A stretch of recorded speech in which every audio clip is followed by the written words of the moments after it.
Bendiciones, hermanos, los saludo con la paz del Señor. Le doy gracias a Dios por una vez más poder estar con ustedes compartiendo la palabra. Les pido mil disculpas por no haber estado en las semanas que pasaron.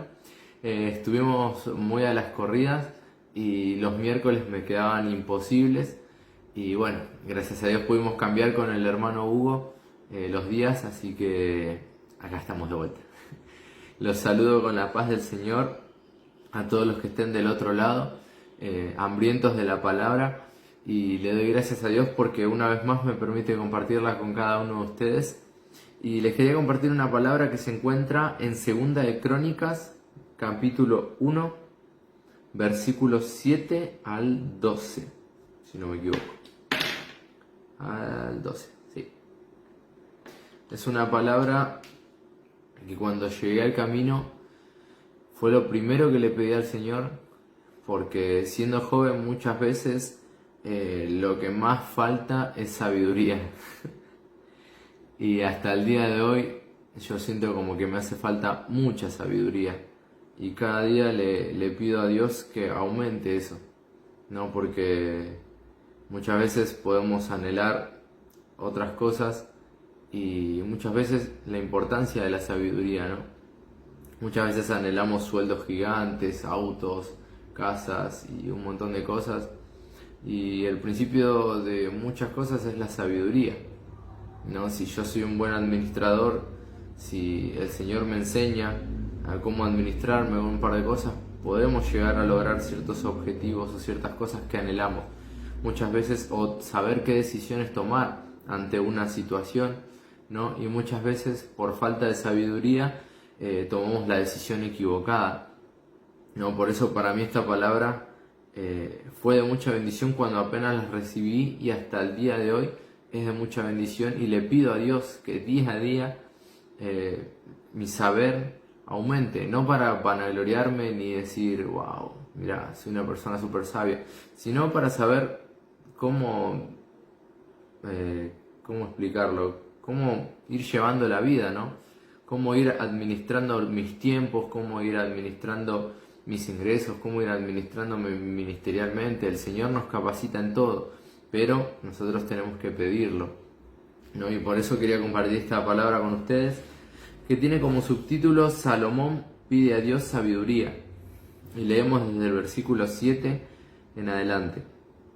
Dice: y aquella noche apareció Dios a Salomón y le dijo: pídeme lo que quieras que yo te dé. Y Salomón dijo a Dios: tú has tenido con David mi padre gran misericordia, y a mí me has puesto por rey en lugar suyo. Confírmese pues ahora, Jehová, oh Jehová Dios, tu palabra dada a David mi padre, porque tú has puesto por rey sobre un pueblo numeroso como el polvo de la tierra. Dame ahora sabiduría y ciencia para presentarme delante de este pueblo, porque ¿quién podrá gobernar este pueblo tan grande? Y Dios dijo a Salomón: por cuanto hubo esto en tu corazón, y no pediste riquezas, bienes o gloria, ni la vida de los que te quieren el mal, ni pediste muchos días, sino que has pedido para ti sabiduría y ciencia, para gobernar a mi pueblo, sobre el cual te he puesto por rey.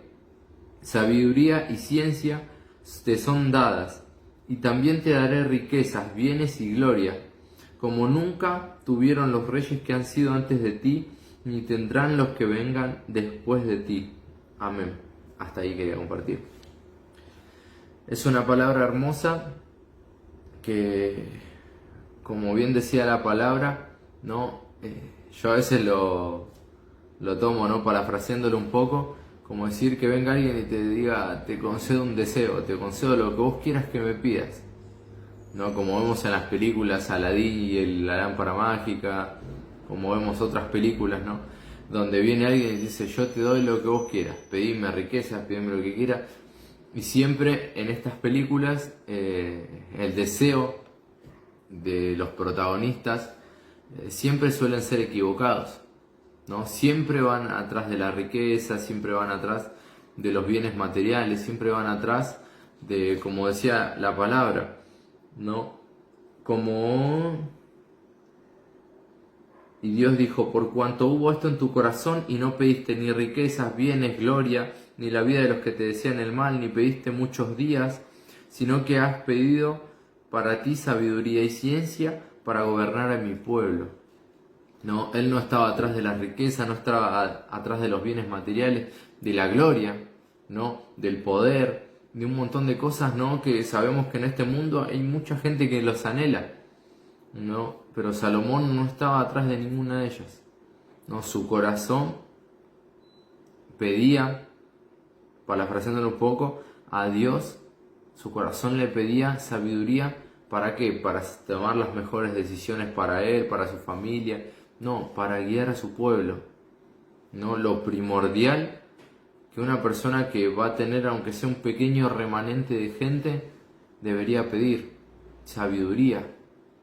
¿No? Porque muchas veces las cosas nos pueden sobrepasar, pueden ser mucho más difíciles de lo que nosotros pensábamos, y lo mejor que podemos llegar a pedirle a Dios es su sabiduría, ¿no? Y vemos que Dios recompensa incluso a Salomón, dice, y sabiduría y ciencia te son dadas, y también te daré riquezas, bienes y gloria, como nunca tuvieron los reyes que han sido antes de ti, ni tendrán los que vengan después de ti.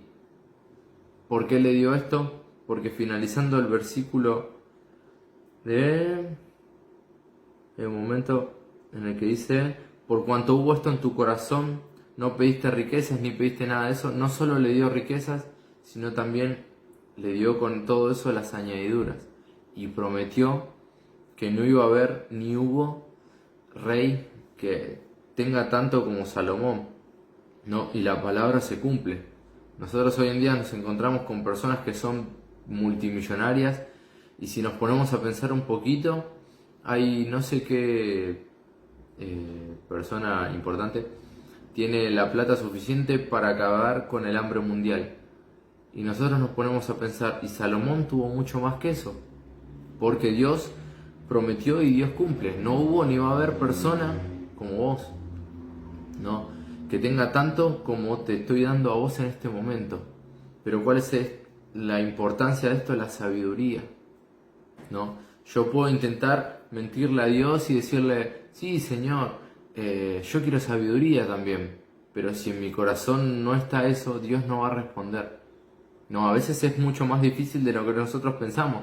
No podemos simplemente por compromiso, así como podríamos decirle a una persona, por compromiso, sí esto, sí aquello, sí lo otro, o sí, o capaz, o...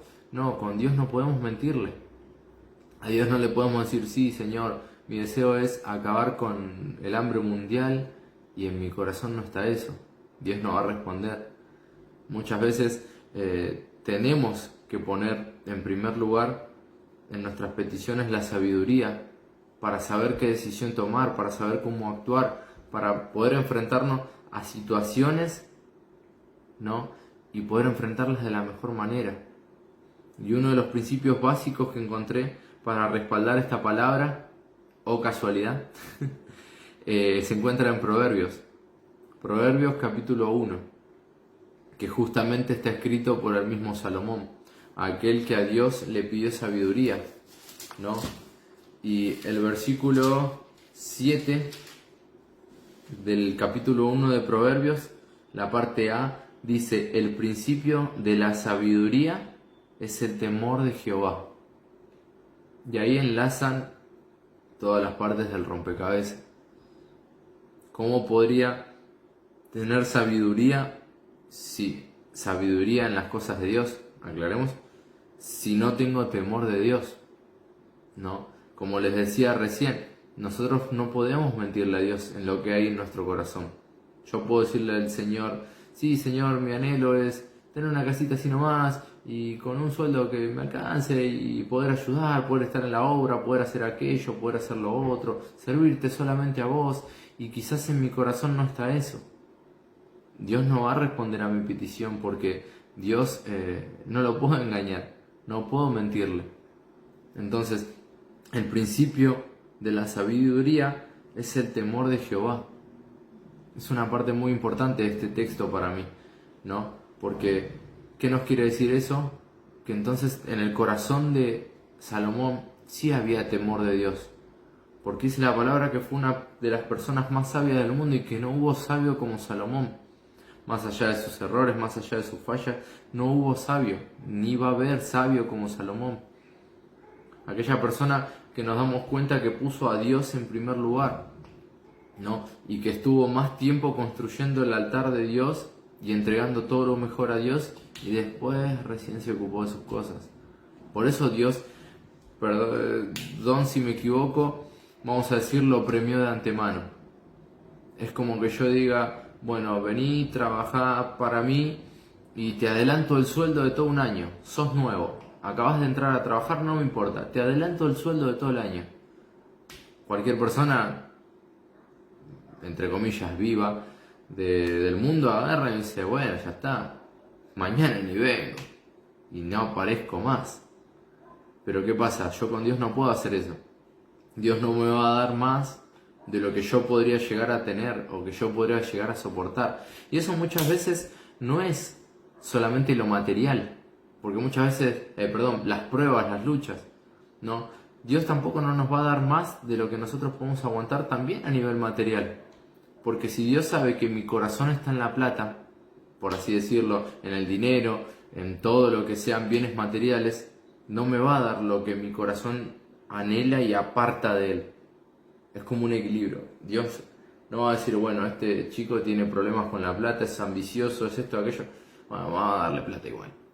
¿Por qué? Porque en primer lugar va a estar la plata. Hay un versículo bíblico que se le acerca un muchacho a Jesús y le dice, parafraseándolo un poco, le dice, Señor, yo sigo todos los mandamientos, honro a mis padres, cumplo a rajatabla todo.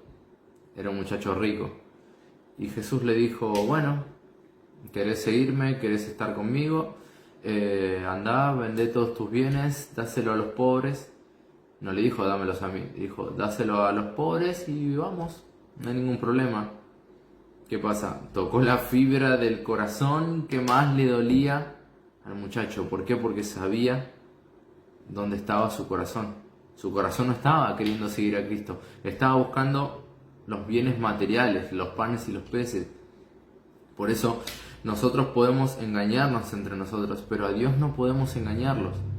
Por eso, como repetía recién el ejemplo del empleado con un año pago, yo no puedo, Dios no me va a dar más de lo que yo pueda aguantar sabiendo que yo me puedo llegar a perder. Sabiendo que yo, teniendo todo lo que anhela mi corazón a nivel material, todos mis malos deseos, Dios me los pone así en bandeja. Dios va a ser para mí un genio de la lámpara. Frota la lámpara y Dios me responde. Dios no es así. Dios sabe hasta cuánto nosotros podemos llegar a aguantar, ¿no? Pero Él nos pide que nosotros podamos ser sabios en cada decisión que tomemos. Y muchas veces es complicado. Siendo joven, haber tomado la decisión de casarse, haber tomado decisión de haber aceptado algún cargo o cosas así por el estilo, no es fácil. Y no me doy la gloria, pero para nada. Porque si mi papá está viendo esta palabra, hola papá, él sabe que yo trabajando con él muchas veces era un desastre. Antes de entrar en el camino, aclaremos. Muchas veces era un desastre como empleado, como hijo, como todo. Entonces, yo no puedo jactarme y darme la gloria a mí mismo porque sé que la gloria es para Dios. Porque sé que si hoy en día estamos como estamos y siempre queriendo avanzar, y cada uno de ustedes del otro lado, desde que llegamos al camino de Dios avanzamos mucho, y sabemos que la gloria siempre va a ser para el Rey. La gloria siempre va a ser para Dios. ¿Por qué? Porque la sabiduría viene de lo alto. Porque la nuestra puede pifiar. La nuestra puede ser errónea. Podemos en nuestro sano juicio creernos súper sabios, súper genios y equivocarnos. Pero la sabiduría de lo alto no tiene error. No tiene equivocación. Porque proviene de Dios. Y Dios no se equivoca. Por esa razón, pidamos sabiduría a Dios. ¿Y cuál es el principio de la sabiduría? El temor a Dios. Y temor no es miedo, es saber que Dios está, que Dios me escucha, que Dios conoce mis pensamientos, Dios conoce mi corazón, Dios conoce todo lo que hay dentro de mí. Y no lo podemos engañar. Pero ¿qué pasa?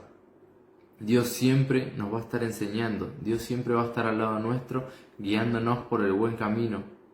Siguiendo el versículo 7 de Proverbios, dice: oye, hijo mío, la instrucción de tu padre, y no menosprecies la dirección de tu madre, porque adorno de gracia serán a tu cabeza y collares a tu cuello. El temor de Dios, oír las instrucciones del padre, de la madre, de aquella persona a la que estemos a cargo, que hayamos estado a cargo. Es importante porque muchas veces creemos que somos sabios en nuestro propio entendimiento y podemos llegar a errar. Pero la sabiduría que viene de parte de Dios es incomparable. Hay muchas decisiones que, pidiéndole sabiduría a Dios, vamos a tomar y vamos a decir: eso no salió de dentro mío porque yo no tenía idea. Muchas veces me han venido a preguntar cosas y yo: sí, así, así, así, así, así, así. Y me decía: sí, quedó re bien. Yo miraba y digo: pero yo de esto no sabía nada. ¿La gloria es para mí? No, la gloria es para Dios. Mi esposa compartía una palabra que hablaba de, si no me equivoco, Ezequías, que fue un rey de Israel, parafraseándolo un poquito, que Dios le dio un montón de cosas, hizo un montón de cosas para Dios, hizo un montón de todo, pero ¿qué pasa? Llegó un determinado momento en que la gloria se la dejó de llevar Dios. Dios se apartó un costadito para ver cómo actuaba este muchacho, y este muchacho empezó a vanagloriarse, a mostrar sus riquezas, a mostrar esto, aquello, lo otro, diciendo: miren todo lo que hice esto, hice aquello, hice lo otro. Y eso no es sabiduría de parte de Dios. ¿Por qué? Porque el principio de la sabiduría es el temor de Dios. Es saber que todo lo que estoy haciendo es gracias a Dios, y es por Dios y es para Dios. Entonces, nosotros obedeciendo, ¿no?, estas instrucciones, por así decirlo, tomando la palabra para nuestra vida, leyendo un versículo bíblico y no decir: no, esto es para el hermano, yo vi que estuvo fallando en esto, no es muy sabio, sino tomándola para mi vida y diciendo: sí, necesito sabiduría, porque hay decisiones en mi vida en las que no tomé buenas, verdaderamente. Pero ¿qué pasa? Cuando obedecemos la palabra de Dios, cuando la ponemos por obra en nuestras vidas, nuestra sabiduría va a aumentar. Para la gloria del hombre, no, para la gloria de Dios. Nuestra sabiduría va a aumentar. ¿Y qué pasa? Dice el versículo 9 de Proverbios 1: porque adorno de gracia serán a tu cabeza y collares a tu cuello. Porque Dios nos va a ensalzar. Dios nos va a, como dice la palabra, se me fue la palabra. Nos va a exaltar, ¿no? Todo lo que hagamos en lo oculto, Dios lo va a exaltar en público, dice la palabra. Pero nosotros tenemos que tener este principio bíblico bien presente en nuestra vida. Pidamos sabiduría a Dios y tengamos temor de Dios. Muchas veces es difícil, no es fácil. No es decir: bueno, tengo temor de Dios, ya está. No, es más difícil que eso. Pero ¿qué pasa? Sabemos que a través de eso adornos de gracia serán a nuestra cabeza. Y Dios va a traer el resto de las cosas por añadidura. Salomón pidió sabiduría. Y el Señor, sabiendo que en su corazón no había ninguno de estos malos deseos, añadió el resto. Y esa es la bendición de parte de Dios. Que podamos recibir esta palabra, que podamos agregar en nuestras oraciones diarias, pedir por sabiduría y decirle a Dios que hay decisiones que nosotros no podemos tomar. Humillémonos delante de Dios, no tengamos vergüenza, porque Dios nunca nos va a juzgar. Señor, hoy esta decisión que tomé no es muy buena, o reaccioné de tal forma, o hice tal cosa que no está bien. Señor, dame sabiduría para no volver a hacerlo. Y Dios nos va a escuchar, Dios va a responder, y verdaderamente Dios va a seguir obrando en nuestra vida. Ese es nuestro Dios, ese es el Dios que predicamos, ese es el Dios del que hablamos, el que nunca nos va a condenar, el que siempre va a estar como un padre para su hijo, para acompañarnos, para enseñarnos, para instruirnos, ¿no? Y si estás escuchando por primera vez esta palabra, déjame decirte que hay algo más allá de lo que tus ojos pueden llegar a ver, que hay un Dios que nos ama, que hay un Dios que, si nos entregó este hermoso libro que se llama Biblia, no sé si llega a ver, es porque nos ama y porque acá está todo el manual que Dios quería que tengamos para nuestra vida, para aprender más de Él, para saber cómo debe vivir un hijo de Dios, para no cometer tantos errores, para poder crecer día a día. Y no quiere decir que al leernos todo este libro vamos a dejar de equivocarnos completamente, pero siempre vamos a aprender algo nuevo. Y si estás por primera vez escuchando, déjame decirte que Cristo te ama y que Él quiere entrar en tu corazón. Quiere que lo recibas como único suficiente Salvador con una simple oración de fe. Si creíste esta palabra que acabamos de compartir, déjame decirte que hay una oración de fe esperándote a la puerta, y si la querés repetir conmigo o anotártela para después hacerla tranquilo, tranquila, puedes hacerlo con toda libertad. Y me gustaría que repitas conmigo: Señor Jesús, te recibo en mi corazón como único y suficiente Salvador. Te pido perdón por mis pecados y te pido que anotes mi nombre en el libro de la vida. Ahora, como hijo, declaro que se cortan cadenas y ataduras, se cortan maldiciones generacionales que venían sobre mi vida. En el nombre de Jesús, amén y amén. Si hiciste esta oración de fe, déjame darte la bienvenida a esta hermosa familia que es en Cristo Jesús y darles un abrazo a cada uno de ustedes. Espero que puedan recibir esta palabra para que sea de bendición, así como lo fue para mi vida. Les mando un abrazo muy grande y Dios mediante, aquellos que vayan al culto de mañana o del domingo, nos estaremos viendo. Les mando un abrazo grande, bendiciones. Chao, chao.